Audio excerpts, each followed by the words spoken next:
Hi friends, ಇವತ್ತಿನ mini ವಿಡಿಯೋಗೆ ಸ್ವಾಗತ. ಇವತ್ತಿನ ಏನಪ್ಪ ಅಂತಂದರೆ, ಬೆಳಗ್ಗೆ ಎದ್ದು ನಮ್ಮ ಗೆಳೆಯ ಫೋನ್ ಮಾಡ್ದ. ಏನಕ್ಕಪ್ಪ ಅಂತಂದರೆ, ಹೊಸಿ ಭತ್ತ ಹೊಡಿತಾ ಇದ್ದೀನಿ ಬಾ ಅಂತ. ಅಲ್ಲಿಗೆ ಹೋದ್ಮೇಲೆ ನಮ್ಮ ಗೆಳೆಯ, ನಾನೆಲ್ಲೋ ಹೊರಗಡೆ ಹೋಗ್ತಾಯಿದ್ದೀನಿ, ಒಂಚೂರ ಭತ್ತ ಡಂಪ್ ಮಾಡಿಕೊಡು ಅಂತ ಅಂದ. ಸರಿ ಆಯಿತು ಹೋಗಪ್ಪ, ನಾನು ಡಂಪ್ ಮಾಡ್ತೀನಿ ಅಂತ ಅಂದೆ. ಅವನು ಹೋದ್ಮೇಲೆ ನಾನು ಭತ್ತ ಡಂಪ್ ಮಾಡೋಕ್ಕೆ ಇಟ್ಕೊಂಡೆ. ಟೋಟಲಿ 7 ಟ್ರಿಪ್ ಆಯಿತು. 7 ಟ್ರಿಪ್ ಎಲ್ಲ ಡಂಪ್ ಮಾಡಿ ಮೇಲಕ್ಕೆ ತಗೊಂಡೋಗಿ ಎಲ್ಲ ಸುರ್ಕೊಟ್ಟೆ. 7 ಟ್ರಿಪ್ನ ಸುರಿದು ಕೊಟ್ಟಂಗೆ ಅಲ್ಲಿಗೆ ಆಳುಗಳು ಸುಧಾ ಬಂದಿದ್ದರು.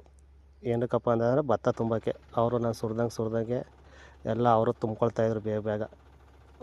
ನಾನು ತುಂಬಿ ಹೊರಟಿದ್ದು ಮನೆ ಕಡೆ ಹೊರಟಾದ್ಮೇಲೆ ಅಲ್ಲೇ ನಮ್ಮ ಗ್ರಾಮ ದೇವತೆ ಸಮತಾಯಿ ಸಿಕ್ಕಲ್ಲು ಅವಳಿಗೊಂದು ಸೆಲ್ಯೂಟ್ ಮಾಡಿಕೊಂಡು ಶಂಕರ ಶಶಿಧರ ಗಜ ಚರ್ಮಾಂಬರ ಗಂಗಾ ಮನೆ ಹತ್ರ ಹೋಗಿ ಕಾರೆಲ್ಲ ಗಲೀಜಾಗಿತ್ತು ಅಂದ್ಬಿಟ್ಟು ಕಾರೆಲ್ಲ ಕ್ಲೀನ್ ಮಾಡಿದೆ. ಏನಕ್ಕಪ್ಪ ಕ್ಲೀನ್ ಮಾಡಿದೆ ಅಂತ ಅಂದರೆ, ನಮ್ಮ ಗೆಳೆಯಿಂದ ಇವತ್ತು ಹುಟ್ಟಿದ ದಿನ, ಅದರಿಂದ ಅವನ್ನೆಲ್ಲರೂ ಕರ್ಕೋಗೋಣ ಅಂತ ಕಾರೆಲ್ಲ ವಾಶ್ ಮಾಡಿ ಈ ಥರ ಮಾಡಿದೆ. ನಮ್ಮ ಗೆಳೆಯ ಸಂಜೆ ಬಂದಮೇಲೆ ಬೇಕ್ರಿ ಹತ್ರ ಹೋಗಿ ಕೇಕ್ ಎಲ್ಲ ಆರ್ಡ್ರ್ ಕೊಟ್ಟಿದ್ದು. ಕೇಕ್ ಈಸ್ಕೊಂಡೆ. ಕೇಕ ಈ ಥರ ಬರ್ಸಿದ ನೇಮ್ನ. ಕೇಕ ಬೇಕ್ರಿಯನ್ನು ಪಾರ್ಸಲ್ ಕಟ್ಟಪ್ಪ ಅಂದರೆ ನಮ್ಮ ತೇಜು, ಇಲ್ಲ ನಾನೇ ಕಟ್ತೀನಿ, ನನಗೆ 20 ರೂಪಾಯಿ ಡಿಸ್ಕೌಂಟ್ ಕೊಡೋಣ ಅಂತ ಅಂದ. ಸರಿ ಆಯಿತು ಕಟ್ಕಪ್ಪ ಅಂತ ಅವನೇ ಪಾರ್ಸಲ್ ಕಟ್ತಾ.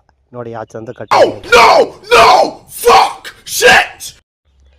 ಕೇಕೆಲ್ಲ ಈಸ್ಕೊಂಡು ನಾವು ಹೊರಟಿದ್ದು ಜಮೀನ್ ಹತ್ರ ಹೋಗಿ ನಮ್ಮ ಫ್ರೆಂಡ್ಸ್ ಎಲ್ಲ ಬಂದಾದಮೇಲೆ ಕೇಕೆಲ್ಲ ಕಟ್ ಮಾಡಿ ಕೇಕೆಲ್ಲ ಅವನಿಗೆ ತಿನ್ನಿಸ್ತು. ನೂರಾರು ಕಾಲ ಸುಖವಾಗಿ ಬಾಳು, ಹ್ಯಾಪಿ ಹ್ಯಾಪಿ ಬರ್ತ್ಡೇ ನಿನ ಬಾಳು ಎಂದು ಬೆಳಕಾಗ. ನೂರಾರು ಕಾಲ ಸುಖವಾಗಿ ಬಾಳು, ಹ್ಯಾಪಿ ಹ್ಯಾಪಿ ಬರ್ತ್ಡೇ ನಿನ ಬಾಳು ಎಂದು ಬೆಳಕಾಗಬೇಕು, ಹ್ಯಾಪಿ ಹ್ಯಾಪಿ ಬರ್ತ್ಡೇ. ನೂರಾರು ಕಾಲ ಸುಖವಾಗಿ ಬಾಳು. ಎಲ್ಲ ಮುಗಿದ್ಮೇಲೆ ನಾವು ಪ್ರತ್ಯೇಕ ಚಾಲೆಂಜ್ ಕಟ್ಕೊಂಡು 3/4 kg ಕೇಕ್ ತಿನ್ಬೇಡಕ್ಕನ ಅಂದರೆ ನಮ್ಮ ಹುಡುಗ ನಾಚ್ಕೋತಾವನೆ ನೋಡಿ.